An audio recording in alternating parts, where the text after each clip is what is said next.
Alright, Portal RTX. Let's talk about it. Now, I've been wanting a Portal Ray Trace edition for a long while now, and I gotta say, this right here, it's definitely a curl of the monkey paw if anything is.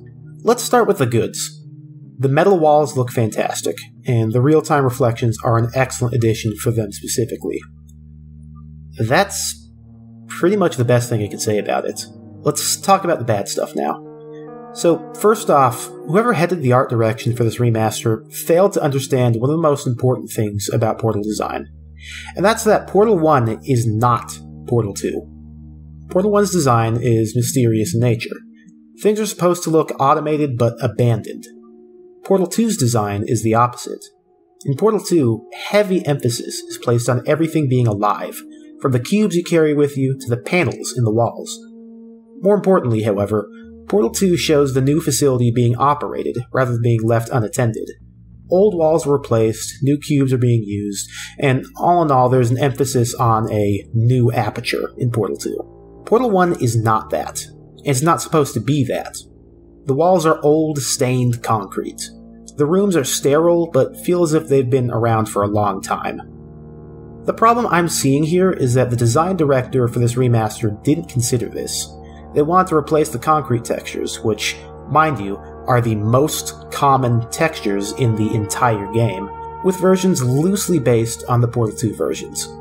This creates a bit of an imbalance. Now we have this old, dank room with a pit filled with goo and stains on the edges, with a contrasting, fresh, new wall with all these weird indents on it. Now, both Portal 1 and Portal 2 have indents on their white walls. Portal 2's look like this. Portal 1's look like this. This RTX remaster cranks us up to 11, with the new walls and floors. The indents are much more profound than Portal 2's. The result is almost a trypophobic response. It's a bunch of holes in the walls and floor. I'm sure the reason was so that they can show off the real-time lighting better, but all it really does is make the walls unnervingly bumpy. Next up, let's talk about lighting.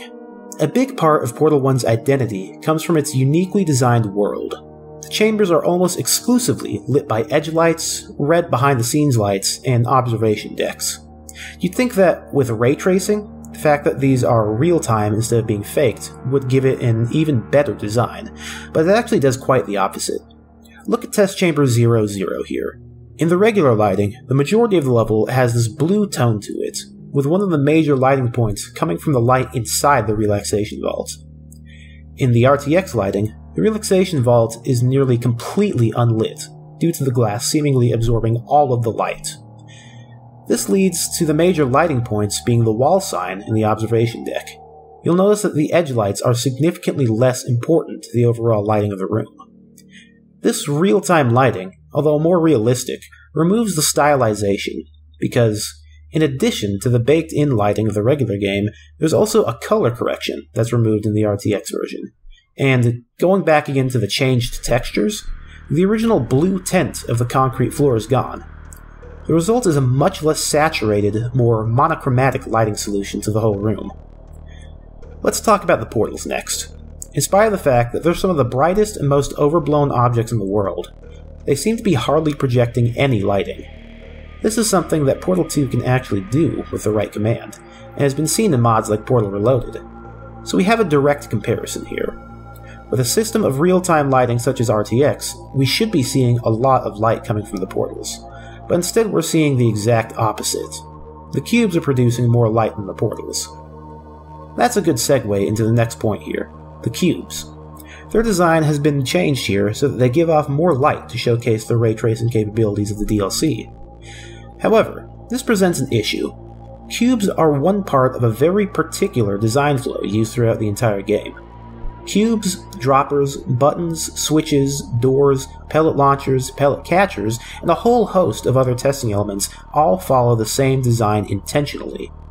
Changing a few while leaving the rest the same leads to a disjointed design, and, frankly, looks quite sloppy. There are more cases of this in the trailer as well. The fizzlers have added vents on them. The doors now have a much higher contrast aperture logo in the center.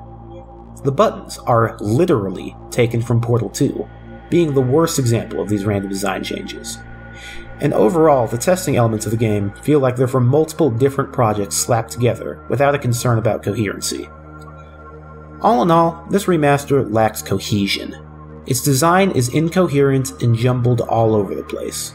Liberties are taken with designs in order to better showcase ray tracing at the expense of the game's overall art direction. When this version is released, I will be creating a mod that reverts many of the more bizarre art changes. That's all, see you guys around, and go watch Ozzy Flow and Richter Overtime's videos on this when they inevitably post them. Goodbye.